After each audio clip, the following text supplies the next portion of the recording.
Hey, what up, everybody? It's Andrew Mahone here with Derium's competitive Pokemon. Gonna be playing my Drampa Zoroark deck that I took to a top 8 finish at the North American Intercontinental Championships here on Pokemon Trading Card Game Online. Gonna just roll a random match here, see what we get paired up against, see what kind of fun we have in store today.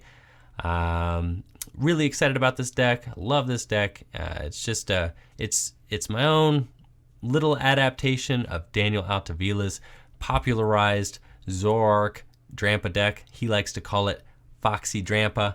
I just call it Zoroark Drampa. I got featuring Turtonator GX. It's my own little spicy spice we threw in there. All right, looks like we got paired up. I saw some grass, lightning, psychic. That makes me think that we're probably playing against Tapu Koko promo, Decidueye, Tapu Lele, if I had to guess. But let's go ahead, get into this matchup, and see what my opponent has got in store for us. I like this opening hand right away. We got ourselves a supporter, an energy, and a Tapu Lele, so we can go ahead and grab Bridget, our best turn 1 supporter.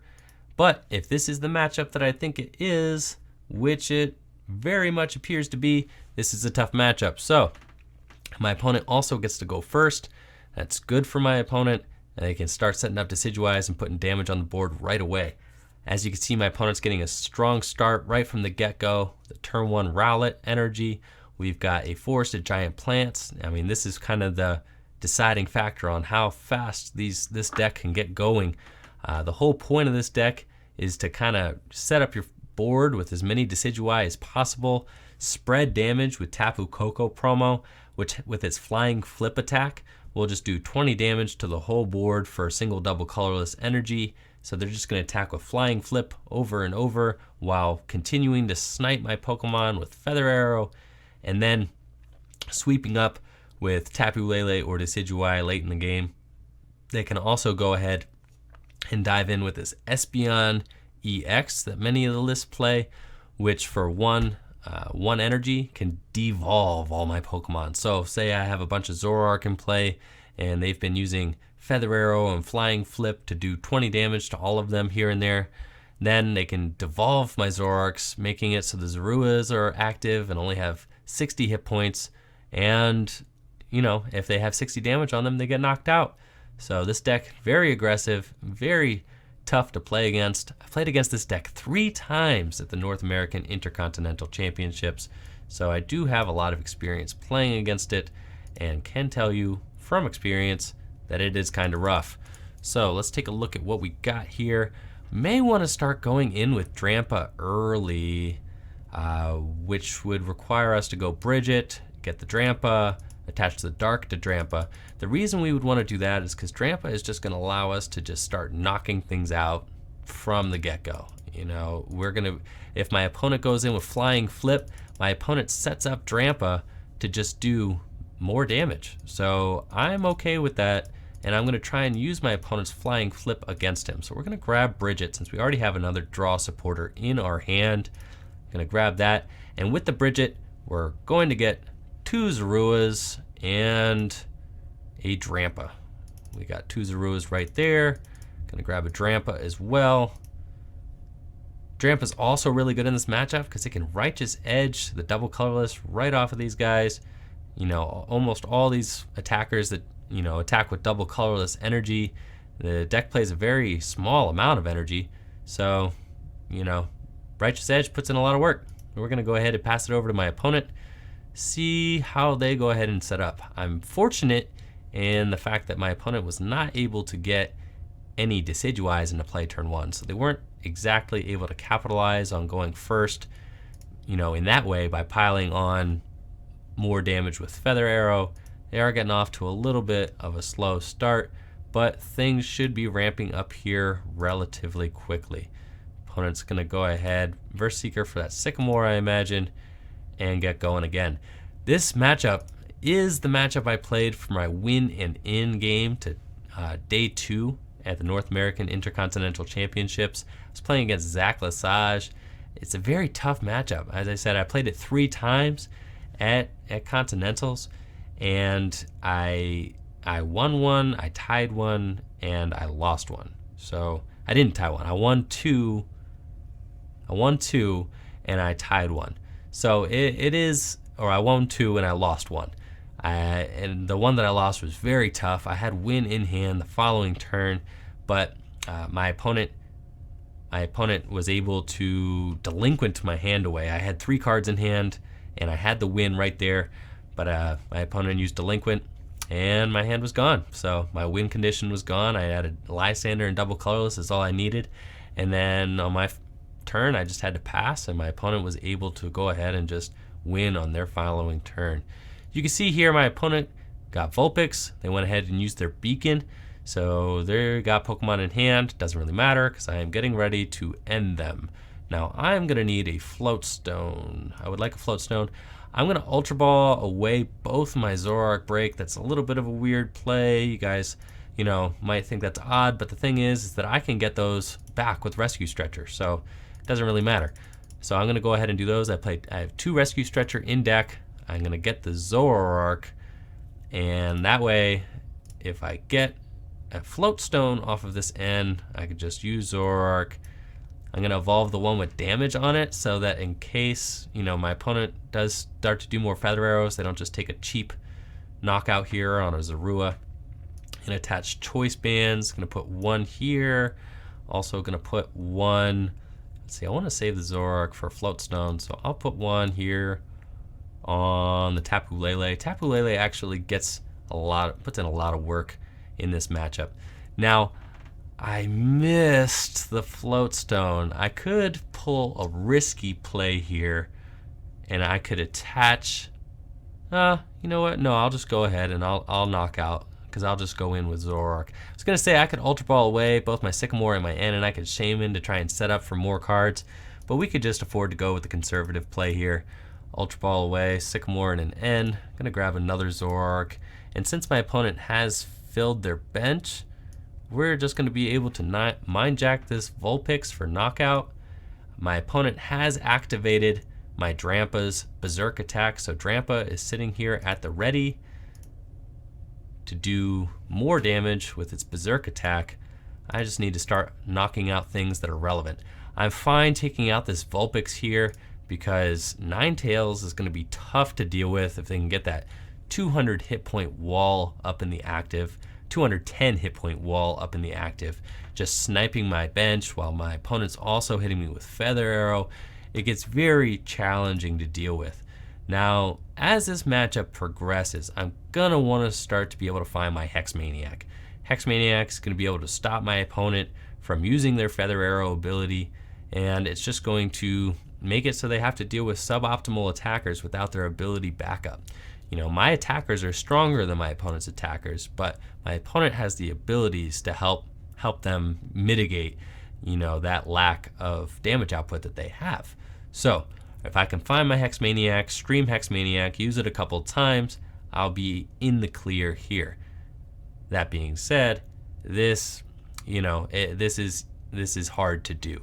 I was able to do it at the North American Intercontinental Championships one time versus Sac Lesage because I started out with a turn 1 Big Wheel and Hex Maniac. So I drew 10 cards, and I had just played Hex Maniac, so I had my 4 Versus Seekers ready to go. And I drew into a couple Versus Seekers and cards that I needed to attack, and my opponent was not able to end me away and end that hand away. So when you get to use Big Wheel and then sit on a big hand like that, that could be a really big power play. And that's what happened to me when I played against this deck for my win and in at Continentals. I just Big Wheeled, had a big old hand, and was able to Hex Maniac over and over again. You can see my opponent is moving right along here, setting up multiple Decidueye. They had to Sycamore their Ninetales away because I knocked out their Vulpix. Pretty excited about that. Don't want them getting that Ninetales up, but you can see my opponent here is bringing up Tapu Koko and is going to be able to use Flying Flip. That's annoying. I don't want to have to deal with this Tapu Koko. I don't want to have to knock it out. It's just a single prize, and it is going to spread a lot of damage. My opponent has very intelligently limited their bench to just this 3, making it so that I cannot hit Tapu Koko's annoying 110 hit points without doing some sort of finagling with Professor Kukui. So take a look at our hand here. We did draw into a Rangaroo. I could bench another Drampa. I could use Shaman to set up. We're probably going to go in and use Professor Sycamore here. I don't necessarily need a Rangaroo. I think I'd rather have another just big attacker up and at the ready. I can just use Mind Jack here. If I evolve into a Zoroark Break, which would be pretty ideal, then I could copy my opponent's Flying Flip. That's not a bad move either. Helps bring their hit points down into a more manageable range, these big Decidueyes. Later in the matchup, I would like to get my Turtonator out, especially if my opponent does start to attack with Decidueye. Turtonator can get in there and use Shell Trap for 100 damage base. If I Professor Kukui while attacking with Turtonator, that's even better. I was going to play the Ultra Ball here to go get my Zoroark Break, but I just realized that I can't do that because both my breaks are in the discard. So that was a little bit of a mistake, but that doesn't really matter because I'm probably not going to be setting up any more Zoroarks here in this matchup. Once these guys are gone, they're gone. So I'm going to go ahead and Rescue Stretcher. I'm going to grab my Turtonator. I'm going to put one from my discard pile into my hand. Just going to grab that Zoroark Break. I'm going to evolve. Let's see. So we're starting to get into the point of this match where Espeon GX is really going to mess us up. I do like evolving into Zoroark here. Flying Flip helps soften up these bench guys. I think that's pretty much our best play. I'm going to evolve this one on the bench just because it doesn't have that energy on it. So just we diversify. We don't want to put all our energy on one Pokemon. Attach here, and we will just foul play and copy Flying Flip. There's pretty much no point. I could do Electric Ball, but I could just do that next turn. Either way, it's a 2-hit knockout, so this way we at least get some damage on my opponent's side of the board as well. Now, let's see what we got here for next turn as far as Versus Secrets go. We got N in the discard, we got Sycamore, and that's pretty much just where we're at. If my opponent knocks something out, as I suspect they will, I'll get Turtonator here into play. Hopefully Turtonator can pull some weight against these Decidueye GXs should my opponent decide to promote those. My opponent's got a big old hand over there, so if my opponent starts to take some knockouts, maybe we can end my opponent down to a lower hand size. You can see my opponent also was able to rip that Field Blower earlier, get that on my 2 Choice Bands, but again, this is one of the other perks of playing 4 Choice Band. It's just that I always have it at the ready to go. One of the, my opponent's pulling a Sycamore here. Discards a pretty big hand. I do see my opponent's playing Skyla in their list. That's a little bit of a unique card that I don't always see in these Decidueye decks. Some of them play it, some of them don't. Haven't really been seeing too much of that. See my opponent commits more energy to the Decidueye. Eventually it looks like they are anticipating going in with Decidueye here. Now I'm assuming they're going to want to take a knockout here this turn, which is going to free up my bench, allow me to put the Turtonator down. And actually, I'm totally fine with my opponent inviting up that, or just bringing up that Decidueye. Now I could hit it with the Turtonator if that looks like it's going to be the best play. So which Pokemon do we promote? I think the Drampa with the 20, that's going to be the best idea because we could just Berserk this thing as well. That's another decent option we have. And we get a Teammates. So this is pretty sweet. I think I'd rather just go ahead and smack this Decidueye with a big Berserk attack. Make my opponent... Oh, let's see. This is rough though, because this Zoroark here at the bench is in critical condition as well. My opponent's going to take another prize on that if I don't evolve that into Zoroark Break. So I could evolve that into Zoroark Break, give it a few more hit points. That would require me using Teammates and grabbing a Rescue Stretcher and a DCE.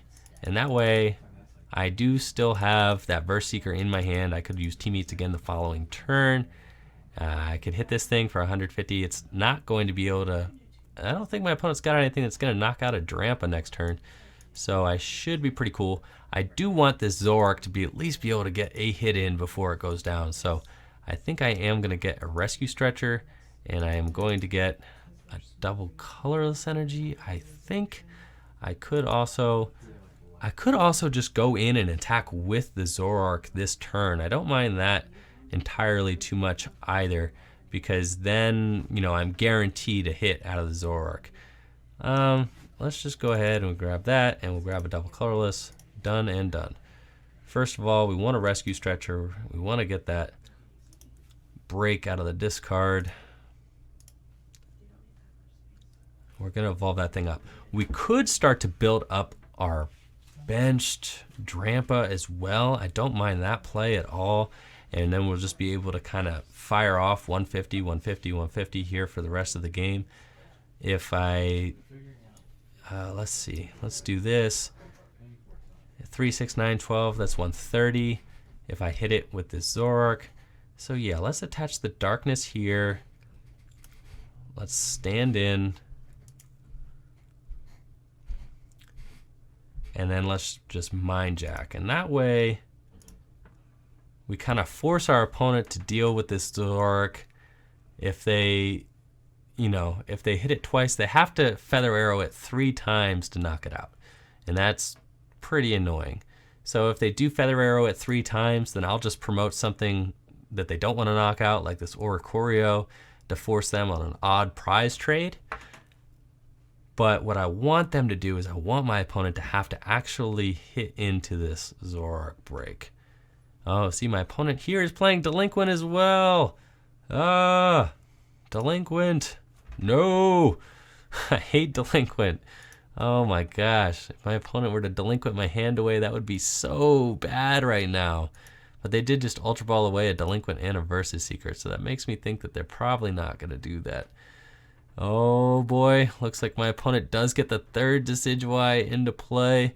This is looking bad, folks. So they're going to be able to knock out this Zoroark break with 3 attacks, or with 3, you know, uses of the Feather Arrow.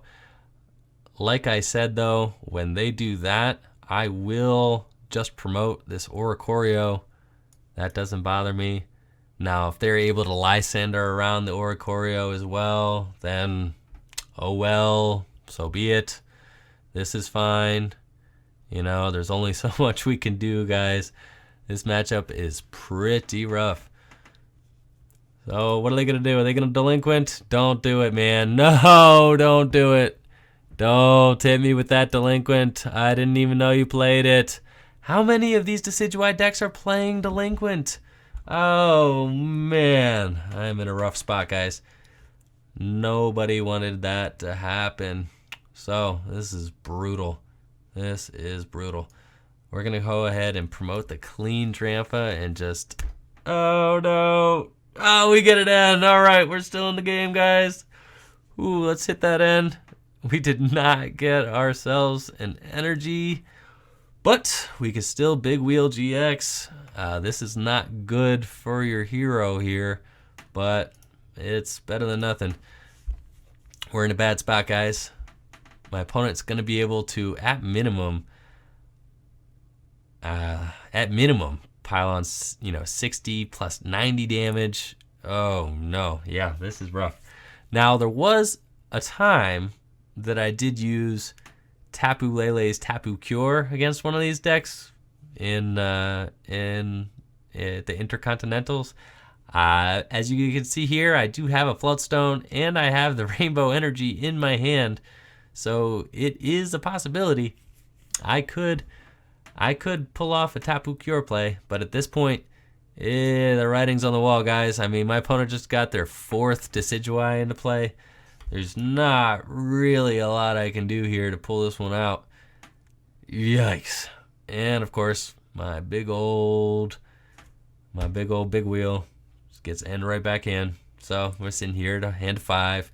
Hand of 5 is not looking nearly as good as my beautiful hand of 10 was. This is fine. This is fine. Opponent's going to be able to do like 100 and what, 2, 4, 6 150 damage this turn between their Razor Leaf attack for 90 and their 4 Feather Arrows. It's fine. But who's counting? You know, this is fine. Drampa can handle it. He's gonna tough this one out. Now we do not have that Hex Maniac that we wanted. That would have been nice. Let's see. I could take 1 knockout. I can knock out that Decidueye, but then I'm gonna have 3 prizes left to take, and my opponent is probably just going to be able to march right on through. Let's see here. We could end again. If we had a Hex, that'd be very good. My opponent did not knock anything out, so I cannot use teammates. Let's just go ahead and slap both these choice bands down. I don't really imagine myself using too much else. And we can do that. And we could Sycamore. It's probably just the best play. My opponent already has 3 cards in their hand. You know, what else are we going to do? So, do I have any Zoroarks left? I don't think a Zoroark. There's no point in using a Zoroark right now because they're going to knock that out easier than they will knock out one of these guys. So I want to make my opponent knock out one of these guys. I also really wanted to draw into my special charge this turn, but I didn't. That's fine. We're going to deal with it. And I don't want to put that Zoroark down. I do want to put this down, though it doesn't really make any difference because my opponent's got 4 Decidueye in play. Let's attach that float stone to the Drampa. That doesn't really matter because we're using it to berserk. And we'll take that knockout, kids. Go down to 3 prizes, though I don't think there's too much we could do. We do have that Hex Maniac finally. It's about time. Got that Hex Maniac out.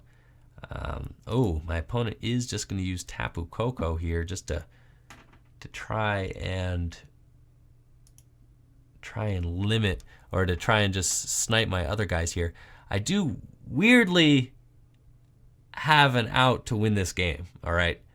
So if my opponent uses Sycamore here and then uses Tapu Koko to flying flip, I could, so long as my opponent doesn't get another Field Blower, I could come up and use Drampa. Oh no, this is bad because I have this thing here and it needs to not be there. Ugh. Yeah, I should not have put that choice band down on the Tapu Lele, I'm realizing, so that I could use that float stone, but I couldn't really foresee that. Let's see, if I do 2, 4, 6, 8, yeah, gotta promote that Drampa. This isn't good. I was gonna say, if my opponent can't find another double colorless, they might, you know, maybe I can just Hex and Berserk knock out this guy, and then the following turn I could Lysander and Berserk knock out the Tapu Lele, maybe. But it's not looking good. I don't think I really am going to be able to get myself out of this one, because there's pretty much no way they don't find a double colorless energy they're going to be able to do. Yep, there's that. Oh, but did my opponent deck themselves? My opponent did deck themselves. So they can't draw next turn, meaning that unless they end... Oh, did they just win? They just won. Okay, yep. So it doesn't matter. We're out. We tried our best.